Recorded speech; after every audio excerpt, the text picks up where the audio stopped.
Padahal sudah terbukti, ya, terbukti bukan keturunan Nabi. Kepingannya, ideologinya, pemahamannya, pemikirannya banyak bermacam-macam di Indonesia ini, Mas Raffi Ahmad. Kalau ada salah masuk, sok pinter hanya mengikuti saran orang-orang yang subjektif memihak pada satu kelompok, ya bubar pasar sampai. Astagfirullahaladzim, astagfirullah. Oke lah ya, mudah-mudahan ini pasti ramai. Ini menurut saya kesalahan yang sangat-sangat fatal dilakukan oleh seorang utusan presiden. Saya tidak tahu apakah Raffi Ahmad sebelum menemui Rizik Syihab berkonsultasi dengan Presiden Prabowo atau tidak. Tapi menurut saya tidak. Seandainya sebelum berkonsultasi dulu dengan Presiden, saya yakin tidak akan diizinkan. Pak Prabowo pasti sudah sangat paham, sudah menyimpulkan tentang siapa-siapa tokoh-tokoh agama di Indonesia ini. Saudaraku yang dirahmati Allah, sangat mungkin Raffi Ahmad jalan sendiri. Dia tidak konsultasi dengan Presiden terkait kunjungan dia ke Petamburan, ke kediamannya Rizik Syihab.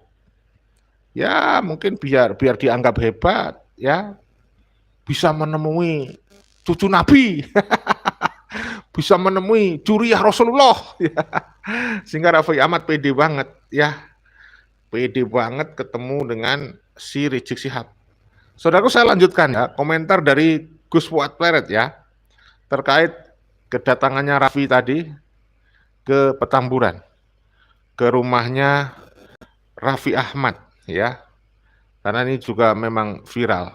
Mudah-mudahan semuanya masih semangat mengikuti konten saya pada sore hari ini ya, karena ini harus dibahas ini supaya nggak banyak generasi muda yang terjerumus seperti Raffi Ahmad, ya kan? Ya, ini mencoreng Pak Prabowo. Aneh aja saya melihat ini. Begitu kuat kehendak Prabowo untuk menegakkan Pancasila, Bhinneka Tunggal Ika, NKRI, Undang-Undang Dasar 45. Tapi kayak satu dua oknum di sekitar beliau ini kok kelakuannya kayak monyet seperti Raffi Ahmad. Kemarin Cinta, kemarin siapa lagi? Kelakuannya kayak monyet seperti Raffi Ahmad. Keras, mantap ini Gus Fuad ya. Tanpa tedeng aling-aling. Saya cuma kasihan aja sama Pak Prabowo. Kalau kelakuannya kayak begini. Kemarin juga dipersoalkan juga kan istrinya si Raffi yang di Singapura yang norak itu. Juga bisnisnya Raffi Ahmad yang tiba-tiba banyak orang yang curiga itu bagian dari money laundering. Kemarin juga mau bikin bisnis di begitu yang ditutup oleh masyarakat karena merusak lingkungan, meskipun dia akhirnya mundurkan diri. Jadi kelakuan monyet seperti ini harusnya dihentikan lah. Kasihan Presiden, kasihan rakyat Indonesia, kasihan juga yang selama ini sudah mencurahkan pikiran, tenaga, mempertaruhkan nyawa untuk menjaga bangsa ini dari diobok-obok intelijen luar dalam bentuk diradikalisasikan, diterorkan seperti yang dilakukan oleh teman-teman Densus 88 dan BNPT. Ya kamu kalau bodoh itu ya bertanyalah di Raffi. Saya kalau goblok itu yang memalukan. Ya, katanya Gus Fuad, kamu kalau goblok ya bertanya Raffi. Ya, iya saya bilang malu bertanya sesat di jalan. Ya, harusnya Raffi ini banyak membaca, ya kan? Harusnya ketemu Profesor Dr. Said Akhil Siraj. Itu baru layak bertemu dengan Profesor Dr. ya misalnya itu Pak Mahfud MD, itu kan Profesor Dr. Mahfud MD, itu kan harusnya Raffi Ahmad itu bertemu dengan Kiai Haji Dr. Ubaidillah Tamam, ya kan? Loh, misalnya lagi ketemu dengan Profesor Ahmad Jahro. Loh, itu seorang cendekiawan Muslim itu Profesor Ahmad Jahro itu. Ya. Bukannya Rizik Syihab. Astagfirullahaladzim. Itu loh. Kenapa pikirannya Raffi itu kok reject? Berarti Raffi itu di dalam pikirannya adalah masih percaya reject itu keturunan Nabi. Ya, padahal Raffi harusnya tahu bahwa reject itu tidak terbukti sebagai keturunan Rasulullah, ya kan? Berarti muhibin tuh si Raffi ini, muhibin akut kali. Maka Pak Presiden Prabowo tolong pecat saja. Nggak apa-apa, masih banyak pemuda-pemuda lain, orang-orang lain, tokoh-tokoh lain yang lebih hebat dari Raffi Ahmad, Pak.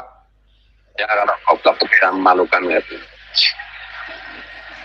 Terkenal, populer, kalau pekok ya seperti ini. Pekok. Aku kalau udah nyangkut radikalisme, nyangkut harga diri bangsa, menyangkut ideologi bangsa Pancasila dan Undang-Undang Dasar ini aku langsung naik gitu ya, langsung naik. Makanya saya pakai kosakata monyet. Udah halus, saya pakai. Kenapa saya pakai kosakata monyet ya? Saya kembali kepada Al-Quran. Karena Allah kan berfirman, kuno kirotatan khosiin. Jadilah kalian monyet yang buruk karena kelakuan kalian. Itu ya si Raffi Ahmad. Yang kenal sama si Raffi Ahmad nih, bagikan video ini, potongkan video ini Raffi Ahmad. Wow, keren.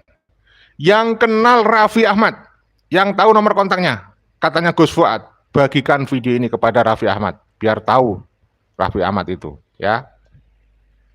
Dengan melakukan mendatangi di Rizik Sihab itu ya, saya bilang komentar saya monyet loh. Emosi saya. Sama Gus, saya juga emosi Gus. Bagi masyarakat yang akalnya masih sehat pasti emosi dengar Raffi ini nemuin reject ini, apalagi minta pembinaan generasi muda. Yang cinta kepada NKRI pasti emosi, ya. Gimana ini? Kok seperti ini? Katanya utusan khusus bidang pembinaan generasi muda. Dan ya kalau terus-menerus berulang seperti ini ya, kepercayaan publik kepada Presiden Prabowo dan Wakil Presiden Gibran akan pelan-pelan akan tergerus kalau caranya seperti ini. Saran saya sebagai rakyat kecil pada Bapak Presiden dan Pak Pres Mas Gibran, orang-orang kayak gini dibersihkan aja Pak. Bersihkan. Ngotori wajah Bapak itu, mencoreng wajah Bapak. Bersihkan Pak. Raffi Ahmad bersihkan. Pecat. Ya mungkin karena si Raffi sama si Gus Miftah kan sama, dikasih kedudukan, dibuatkan satu kedudukan karena dianggap berjasa atas kemenangan Prabowo Gibran. Nah mereka mengendas ketika. Oh, jadi menurut Gus Fuad, artis seperti Raffi, lalu penceramah seperti siapa tuh? Gus Miftah itu dikasih jabatan karena dianggap berjasa dalam pemenangan Prabowo. Jadi dikasih jabatan itu sebagai rasa terima kasih. Enggak, janganlah Pak Prabowo, enggak didukung mereka, Bapak itu tetap akan jadi presiden. Tanpa endosan mereka, Bapak tetap jadi presiden. PD aja Pak. Ini merusak nama baik Bapak. Sebaiknya Raffi ini diminta mengundurkan diri atau dipecat Pak. Mudah-mudahan Raffi malu ini. Sudah di roasting oleh Gus Fuad dan Gus Mar. Kemenangan Prabowo Gibran. Nah mereka mengendas ketika menjadi tim kampanye. Tapi sebenarnya kalau mau jujur itu, Prabowo Gibran, pasangan Prabowo Gibran kemarin tuh, nggak usah pakai tim kampanye aja pasti menang kok. Rakyat pasti milih. Iya. Kenapa saya bilang begitu? Ya karena momennya pas. Nah situasinya pas di mana Indonesia itu membutuhkan pasangan Prabowo Gibran. Jadi yang saya maksud itu nggak usah lah Pak Prabowo dan Gibran merasa hutang budi kepada tim kampanyenya. Iya betul Pak. Bapak harus bisa merdeka, jangan tersandera dan merasa berhutang budi kepada tim kampanye, ya. Apalagi kepada si Raffi, kepada orang-orang sejenis Miftah. Ya, nggak perlu Pak. Ya Bapak harusnya lebih arif, mohon maaf Pak ya, mohon maaf Bapak Presiden. Kalau mau dicoba nanti 2029 Prabowo Gibran maju lagi dan nggak usah pakai tim ses, saya jamin menang. Suka ya?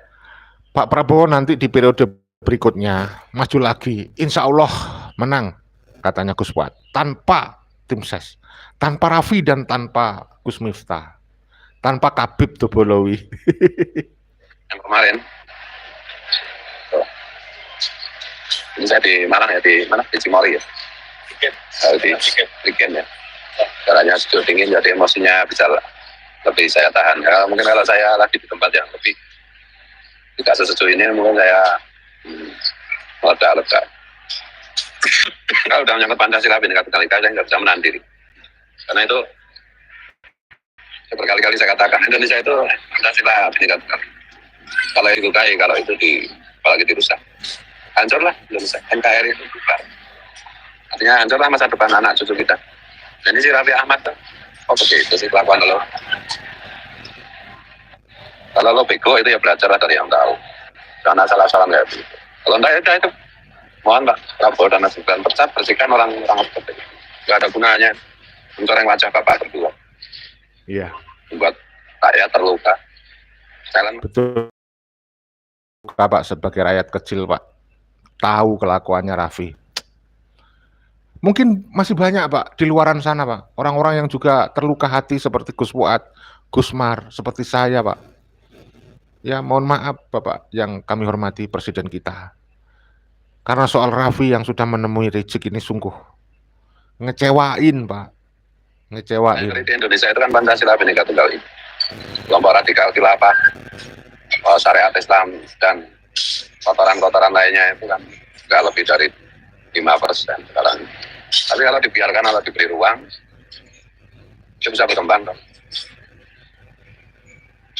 Nggak ada kompromi kalau soal Pancasila Bhinneka Tunggal Ika. Dan nggak boleh ada kompromi, karena itu adalah masa depan kita, masa depan anak cucu kita. Jangan biarkan dan jangan remehkan. Disrupsi yang demikian rupa ini memberi banyak celah untuk tersebarnya paham anti Pancasila dan Bhinneka Tunggal Ika dengan cara dan metode yang tak terduga. Saya itu khawatir ya, jangan sampai Indonesia itu seperti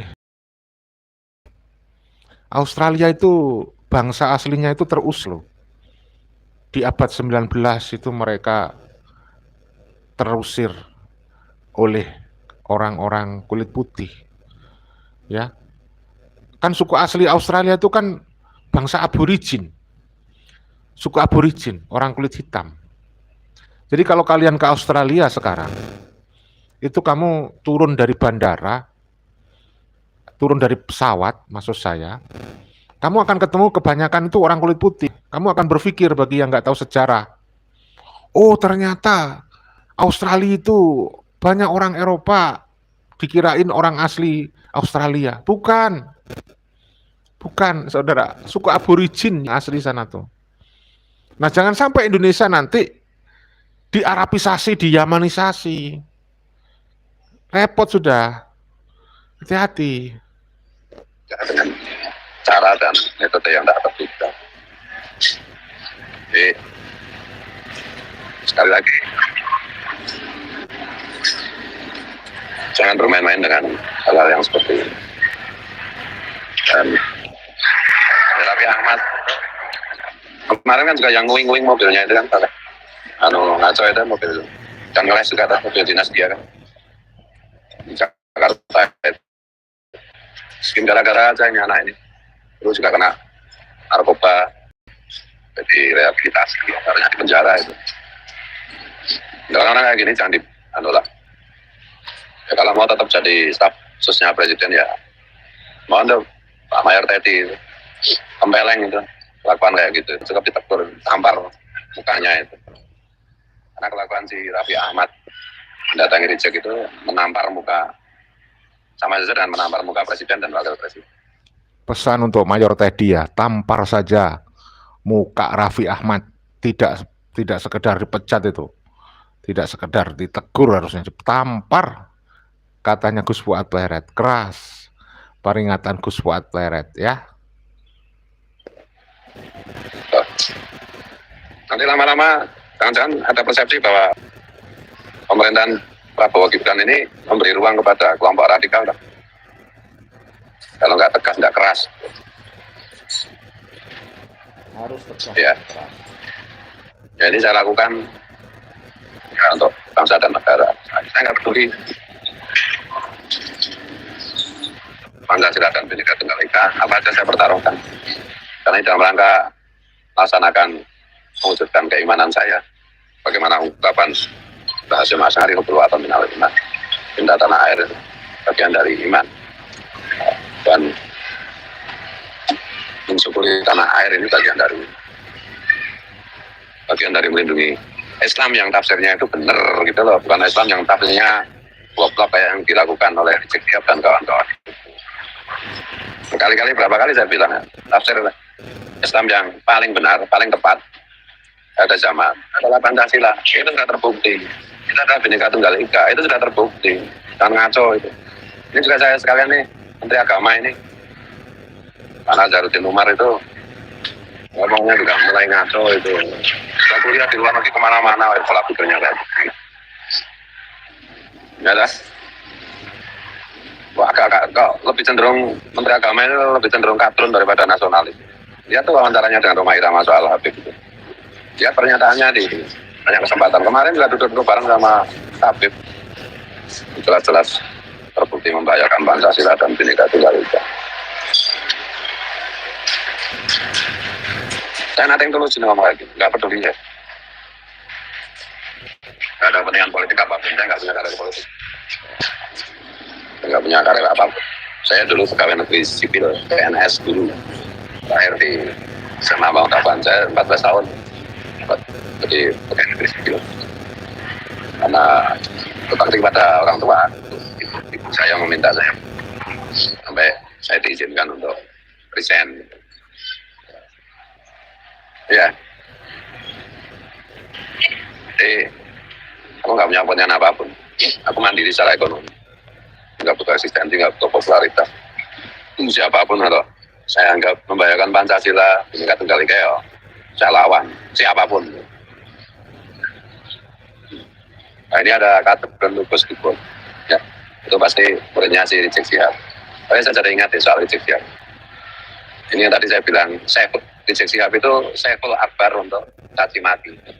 Dulu sebelum ada Rizik Syekhul Akbar untuk caci maki, itulah Rizik Sihab, ya. Sihab atau sebelum Rizik Sihab populer, nggak ada itu caci maki, apalagi kepada lama kepada. Dia ngomong saya Gus Gibon ini, santriku itu udah juara internasional 2 kali, tahfidzul Quran, Putri Sakura. Ini ngomong tulisannya Putri Sakura, tapi ya laki-laki. Ya, jadi saudaraku, intinya, saudara, Raffi tidak semestinya, tidak seharusnya mendatangi Petamburan ke rumahnya Rizik Sihab, ya. Saya akan baca komentar-komentar Anda ya, saudara ya. Sabar, sebentar saya akan membaca komentar-komentar Anda nih. Saya mulai dari komentar yang terbaru ya, saudara ya. Silakan yang baru menemui channel saya, yang baru menemukan channel Tanda Kejadian dan YPI News, untuk menekan subscribe ya, like dan tanda lonceng ya, untuk membantu kebertahanan channel saya ya, saudaraku yang dirahmati Allah. Terima kasih ya yang sudah hadir untuk menonton, menyimak video ini. Tolong di like, subscribe dan tanda lonceng. Saya bacakan dari komentar Anda ya. Dari Jejak Kaki, News Talk. Bahayanya Habib Ba'alwi di suatu saat mereka bisa saja akan menyudutkanmu dan membuat framing buruk tentang dirimu, mencaci makimu, dan mengungkit-ungkit kebaikan mereka. Ya mereka kan suka mengagung-agungkan diri mereka, mengagung-agungkan keturunan Ba'alawi. Ya, Fakih Mukodam itu tokoh fiktif, diagung-agungkan sama mereka. Ya kan? Dari Hayat Hidayat, terima kasih. Kalau ada Habib yang caci maki siapapun, tembak saja. Ada yang pesan tuh, ada 3 ya, ditampar mukanya. Di penjara yang lama. Ya. Dari Tuan Saleh, terima kasih. Ya. Wah, ini Tuan Saleh ini sepertinya Mukibin ini. Komentarnya begini Tuan Saleh. Mukibin atau budak spiritual nih. Gus Fuad and Gusmar, Anda itu gak ada apa-apanya sama HRS. Ilmu kalian itu gak ada seujung kukunya HRS. Ilmu apa dulu bang? Kalau ilmu caci maki emang pemenang tuh Syekhul Akbar caci maki tuh Rizik Syihab. Ilmu gedabrus, iya Rizik Syihab pemenang. Ilmu mencela-mencele, iya Rizik Syihab pemenang. Iya, betul. Tahu nggak saya bilang mencela-mencele? Apa buktinya? Lah dia ngomong dulu wajib tes DNA bagi yang mengaku keturunan Nabi. Wajib tes DNA. Tapi sekarang apa? Mengharamkan. Berarti ilmu mencela-mencelenya nomor wahid sedunia. Tuh, Muhibin, dengerin ya. Muhibin pasti tambah kepanasan tuh saya bilang begitu. Ya berasap tuh kepalamu.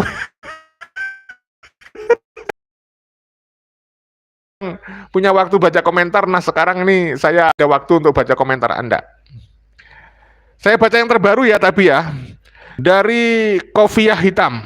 Dari Kofiah Hitam, sepandai apapun ilmu kalian jika bergaul dengan hababi hababi pasti menjadi bodoh ya.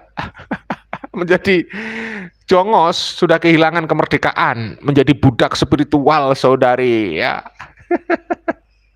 Tes DNA yang mengaku keturunan Nabi tapi sekarang mengharamkan. Itulah mencela-mencelinya Rizik Syihab. Kabib kasar, kabib lembut sama aja ya. Wah, terima kasih hadirnya lagi. Wah. Dari tukang bully, Rizik cebol sering mondar-mandir di lapangan cari saweran. Rizik itu konon uangnya udah banyak, saweran udah banyak diterima. Sejak dulu tuh ketika dia menggagas apa itu demo itu di Monas, mampu mengumpulkan Munaslimin tuh, sejak itu duitnya banyak itu karena waktu itu kan banyak orang pengusaha itu yang tidak ngerti kalau Rizik itu sebenarnya bukan keturunan Nabi, masih dianggap keturunan Nabi sih waktu itu. Sehingga dia gampang memobilisasi massa untuk demo di Munas. Sekarang coba kalau kalian lihat itu jejak digitalnya Rizik sudah nggak laku. Ya tidak selaku dulu tentunya, hanya sebagian kecil orang yang sudah terlanjur Mukibin akut gitu ya. Terima kasih dari Minggu Miarto. Saya setuju itu orang yang bikin kisruh lebih baik musnahkan dari bumi Nusantara. Wah. Dari Newstalk, terima kasih Newstalk. Saya baca yang terbaru. Banyak ini yang nonton ya kali ini ya. Jadi saya baca yang terbaru. Newstalk, dari Newstalk. Sebelum petinggi Gerindra Sumi Dasko dan Habibur Rahman, sekarang staf khusus presiden yang sowan ke HRS. Oh iya, sebelumnya memang ya dari Gerindra itu datang ke Petamburan. Sekarang yang datang adalah Raffi Ahmad, staf khusus presiden, sowan ke HRS, membawa pesan kemesraan pemerintah dengan habaib. Stres lo. Ini ternyata Newstalk ini adalah Mukibin akut yang mau memframing ya. Newstalk ini ternyata Mukibin ya. Nah, kan Mukibin itu suka memelintir. Dulu Haji Hasyim Asy'ari, Kiai Haji Hasyim Asy'ari dikira mengisbat nasab. Padahal enggak, di framing dah. Kiai Madudin. Dulu Kiai Madudin itu pernah menulis buku bahwa Ba'alawi itu dikelompokkan sebagai Ahlul Bait. Itu dulu sebelum ada penelitian ilmiah. Sebelum ada tes DNA. Sekarang sudah jelas secara multidisiplin ilmu nasab, secara filologi, biologi, tes DNA, Ba'alawi terbukti bukan keturunan Nabi ya. Dari Mang Ocob, tes DNA para kabib kabur. Iya, termasuk Rizik. Katanya dulu tes DNA, sekarang takut. Hanya si reject, si raja bohong akan ke Palestina, kenapa masih di sini? Tuh, dibongkar oleh kopiah hitam. Reject, ngajak-ngajak tuh orang pribumi yang mau dikirim ke Palestina, dia sendiri mau sembunyi di rok istrinya, menikmati istrinya, ya mukibinnya yang disuruh perang, bertaruh nyawa. Astagfirullah. Kalian tahu kasus KM50? Itu kan yang jadi korban juga pribumi, saudara, ya kan? Nah, jadi kalian harus sadar, jangan mau dibohongin oleh kelompok yang mengaku sebagai keturunan Nabi, ya. Ini dari Yuli, terima kasih dari Mbak Yuli. Saya setuju kepada Kiai Gus Fuad dan Gusmar. Pak Presiden tolong dipecat Raffi Ahmad, sangat menyakiti hati rakyat. Ya, iya. Nyusto ini, Nyusto ini ya, Nyusto itu adalah mukibin akut.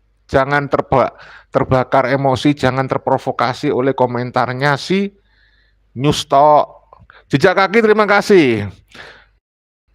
Nyusto, aku sudah jelas sama namanya Habib bro, ya, maupun si Kabib yang lembut maupun yang kasar bro, gak bisa dipercaya Bani Ba'alwi itu, ya. Nah,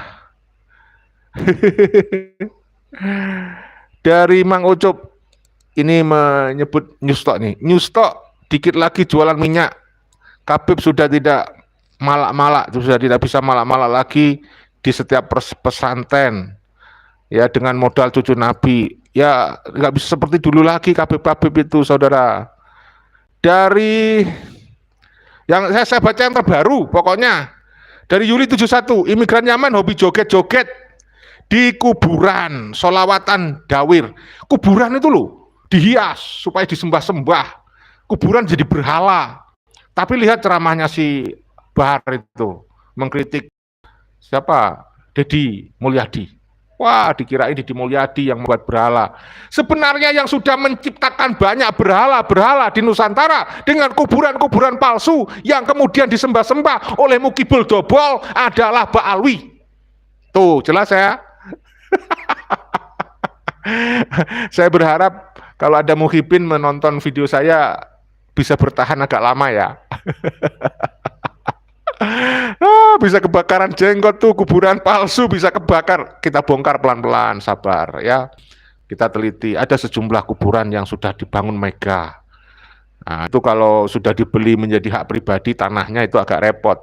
Yang kita bisa bongkar terutama yang masih berstatus tanah negara atau tanah perintah. Tuh ya, walaupun dibangun mewah kita bisa bongkar. Tuh saudaraku. Kita harus sabar ya. Dari manusia waras yang heran mau tes DNA, contohnya dari mana? Ya ini ternyata manusia waras mengaku waras tapi nggak waras. Ya nggak harus membongkar kuburan Nabi. Reject itu katanya menyimpan, Habib itu katanya menyimpan, ada yang menyimpan darah Nabi, ada yang menyimpan rambut Nabi, itu bisa dicek. Ya bahkan dari keturunan asli Nabi juga sudah banyak ya, dan hasil tes DNA-nya itu haplogrupnya J1 untuk keturunan Nabi. Kalian ini goblok apa goblok sih Muhibin? Sudah jelas berkali diomongin, masih saja kalian itu mencoba untuk mempelintir. Seperti tuan majikannya yang suka memelintir dalil Al-Quran, hadis, memanipulasi dalil-dalil gitu ya. Ajaran agama Islam dimanipulasi. Aduh, ya maklum lah, yang kalian ingat itu ada pepatah guru kencing berdiri, murid kencing berlari gitu. Ya wajar kalau muridnya aja tambah ook, tambah pekok kalau istilahnya Gus Fuad ya. Dari Wahaha, teknologi udah begini canggih masih aja ngumpul-ngumpul di kuburan berhias. Iyo loh, mau dibilang goblok gak terima ya. Kalau peminjam istilahnya Gus Miftah, si Miftah Abu Prahman itu, dibilang goblok nanti gak terima. Tapi kuburan palsu disembah, kuburan berhias disembah. Aduh, parah deh. Mau nyembah Allah harus melewati kuburan, harus melewati Kabib. Ya, seolah-olah Habib ini adalah maklar surga. Bukan lagi maklar, pemegang kunci surga. Aduh, payah, saudaraku, payah sekali ya. Jadi ini terima kasih ya, bagaimanapun saya terima kasih tuh kepada para mukibul. Ayo panggil, ayo. Kalian kan punya grup WhatsApp tuh. Panggil tuh. Bagikan video saya kepada mukibin-mukibin akut itu, biar banyak tercerahkan. Suruh nonton video saya, kuat enggak? Adu sakti dengan video saya. Kalau para muhibin bisa menonton video saya full dari awal, ini durasinya selebih 1 jam loh ya. Kalau Anda bisa menonton video saya dari awal sampai akhir, itu sakti kamu, para mukibin. Tapi saya yakin bisa saya bertaruh. Tidak ada satupun di muka bumi ini ada muhibin sanggup menonton video saya dari awal sampai akhir.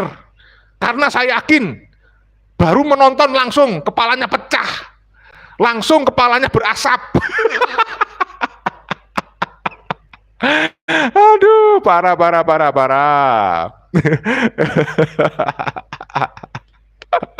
Aduh, parah. Mana tuh mukibin? Nah, mulai kabur tuh mukibin ya.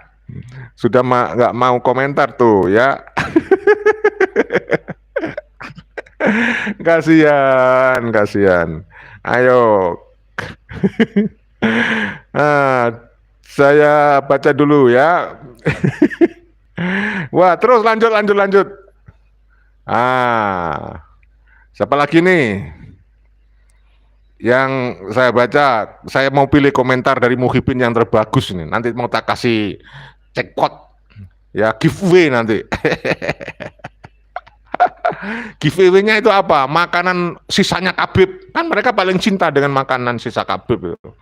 Makanan sisa Habib, minuman sisa Habib gitu ya. Paling suka karena menganggap makanan sisa Habib itu penuh barokah, syafaat, dijamin surga nanti kalau menghabiskan makanannya Habib itu. Ya, saudaraku yang dirahmati Allah. Ya, saya kira cukup ya. Saya mau live lagi nanti mengisi channel saya yang satu. Ini kan live di Jawa Channel News Klan Official. Terima kasih saudaraku. Sebentar lagi saya live. Persiapkan di channel YPI News. Ya, saya akan live lagi di channel YPI News. Silakan hadiri. Ya, harus bagi waktu dong. Ya. Saya disclaimer, mohon maaf, saya buat video ini bukan untuk merendahkan siapapun, tidak menyudutkan Raffi Ahmad juga, ini hanya untuk edukasi dan rekreasi. Mudah-mudahan ada hikmah